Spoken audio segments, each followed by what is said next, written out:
दिल्ली सरकार विचार कर रही है कि वो आने वाला जो सेशन है नर्सरी के एडमिशन का, उस पर किसी तरह रोक लगा दी जाए, क्योंकि कोविड के कारण छोटे बच्चों को स्कूल जाने में दिक्कत हो सकती है। ये कहना है दिल्ली सरकार का। इस पूरे विषय में बात करने के लिए हमारे साथ प्रेमलता गर्ग जी हैं, जो कि डीएवी की पूर्व प्रिंसिपल है और साथ ही साथ शिक्षाविद है। प्रेमलता गर्ग जी, बहुत बहुत स्वागत है आपका नवोदय टाइम्स और पंजाब केसरी ग्रुप पर। धन्यवाद, बहुत बहुत शुक्रिया। प्रेमलता जी, जो सरकार विचार कर रही है नर्सरी को लेकर एडमिशनों पर कि उसे आगे बढ़ा दिया जाए, सबसे पहले आपकी प्रतिक्रिया क्या है? किस तरीके से देखती हैं इसे?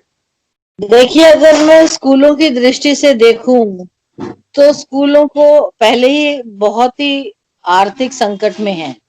कितने दिल्ली के ऐसे स्कूल हैं जो पूरी सैलरी नहीं दे पा रहे हैं, सैलरी नहीं दे पा रहे हैं, 50% दे रहे हैं, 30% दे रहे हैं।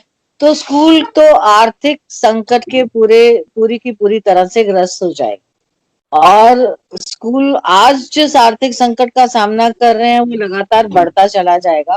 तो स्कूलों के लिए तो बिल्कुल ठीक नहीं है। अगर हम ऑनलाइन पढ़ाई आज की डेट में करा रहे हैं, नर्सरी का बच्चा अगर थोड़ी सी पेरेंट्स की मदद करता है, पेरेंट्स अगर नर्सरी के बच्चे की थोड़ी मदद करते हैं तो वो बच्चा एक आदत उसकी बन जाती है ऑनलाइन पढ़ने की भी।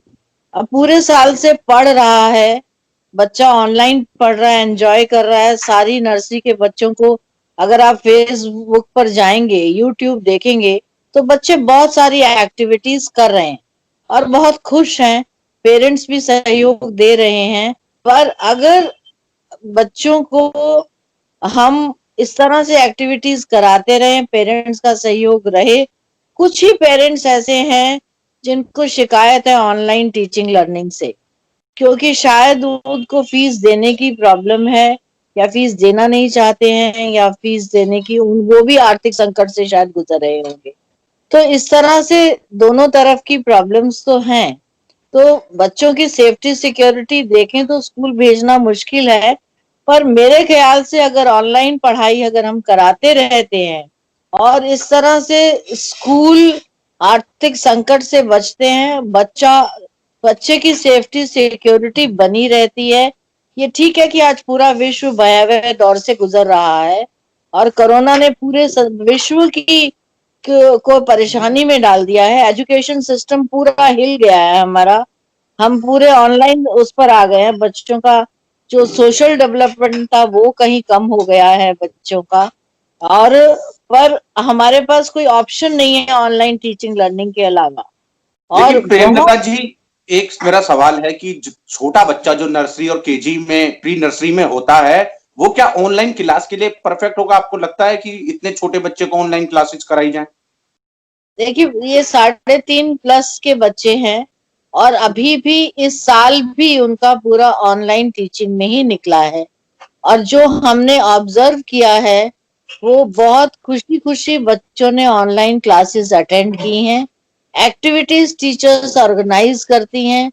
टीचर बहुत ही मतलब आईटी एक्सपर्ट हो गई हैं, अपना बहुत अच्छी तरह से क्लासेस ले रही हैं, बच्चे अच्छी तरह से अटेंड कर रहे हैं। वहां कहीं प्रॉब्लम है जहां पेरेंट एजुकेटेड नहीं है या आईटी स्किल्स उसकी परफेक्ट नहीं है, वहां थोड़ी बहुत दिक्कत आती है। पर वहां भी टीचर उन पेरेंट्स को बुलाकर या ऑनलाइन उनको ट्रेनिंग दे रही है कि वो कैसे अपनी आईटी स्किल्स का इस्तेमाल करें। मैडम, लेकिन आपने जिक्र किया क्योंकि आर्थिक संकट से सब लोग जूझ रहे हैं। कई पेरेंट्स ऐसे हैं जो कि जिनके पास मोबाइल तक नहीं है, वो बच्चों को नहीं खरीदवा सकते, नहीं वो नेट का खर्चा निकाल सकते। इन लोगों के लिए तो परेशानी है ना।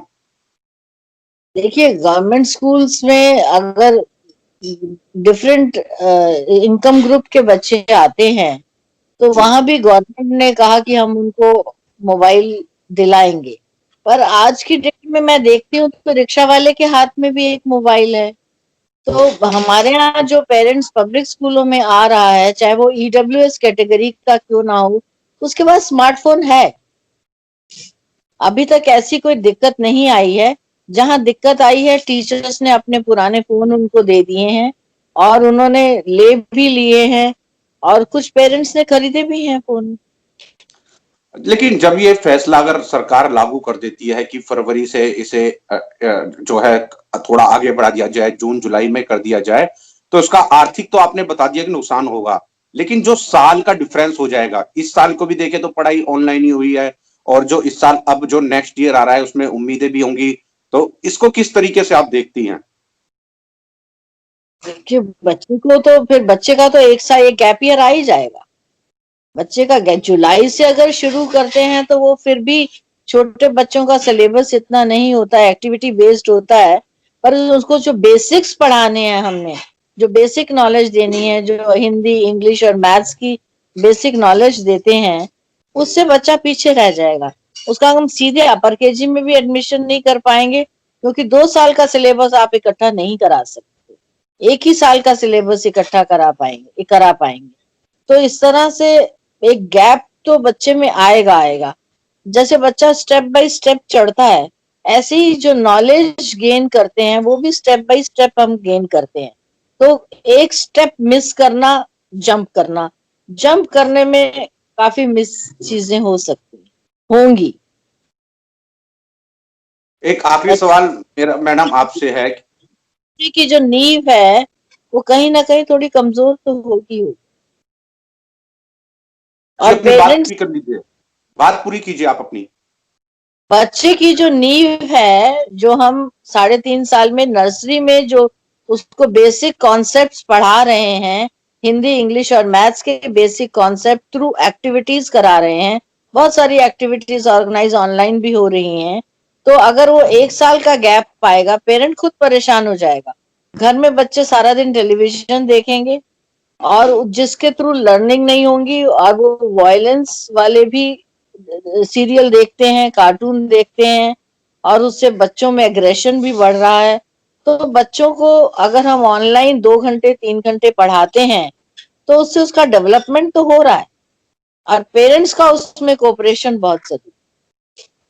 एक आखिरी सवाल मेरा, यानी अगर आप, क्योंकि एक शिक्षाविद भी हैं और काफी आपने वर्क किया है शिक्षा को पर, एक आखिरी सवाल, क्या क्योंकि कोविड चल रहा है, अगर सरकार इस पर रोक लगा देती है या फिर ये कहिए कि उनको आगे बढ़ा देती है, तो इसका नुकसान तो आपने बताया कि किस तरीके से होगा, लेकिन आप चाहती हैं कि स्कूल खुले सोशल डिस्टेंसिंग के साथ, पूरे नॉर्म्स के साथ, ताकि बच्चा जो स्कूल के अंदर पढ़ाई होती है उसे ज्यादा बेहतर तरीके से कर सके? अभी जब तक स्कूल खोलने का ग्रीन सिग्नल हमारे जो मेडिकल वाले लोग हैं, डॉक्टर्स हैं, वो जब तक नहीं देते तब तक नहीं खोलने चाहिए, क्योंकि लाइफ सबसे इम्पोर्टेंट है, बच्चे की सेफ्टी सिक्योरिटी सबसे इम्पोर्टेंट है।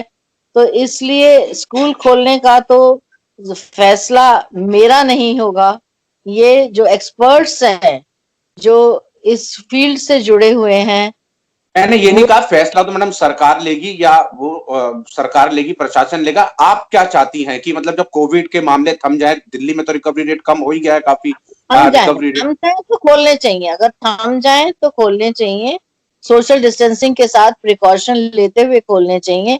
और अगर जरूरत हम समझते हैं तो खोलने चाहिए, अगर सेफ्टी सिक्योरिटी फर्स्ट, अगर सेफ्टी सिक्योरिटी नहीं है तो हम वेट कर सकते। बहुत बहुत शुक्रिया अगर प्रेमलता गर्ग बच्चे जी। अगर बच्चे स्कूल जाकर सुरक्षित नहीं हैं, उनके हेल्थ पर कोई बुरा असर पड़ता है, कोविड का असर पड़ता है, तो नहीं खोलने चाहिए। तो हमें देखना पड़ेगा कि आज हम हालात कितने सुधर रहे हैं। तो अगर हालात सुधर रहे हैं तो हम स्कूल खोल सकते हैं, अन्यथा नहीं। बहुत बहुत शुक्रिया, आपने पूरा विस्तार से बातचीत की और बताया कि किस तरीके से जो है जो सरकार है उसको फैसला लेना चाहिए, और कोविड जब थम जाएगा तो स्कूल खुल जाए, हम भी यही चाहेंगे कि बच्चे ताकि स्कूल जा सके। बहुत बहुत घर धन्यवाद बैठे। प्रेमलता गर्ग जी। बहुत बहुत धन्यवाद प्रेमलता गर्ग जी, पंजाब केसरी और नवोदय टाइम्स से बात करने के लिए। नमस्कार, शुक्रिया, आपका भी बहुत बहुत शुक्रिया।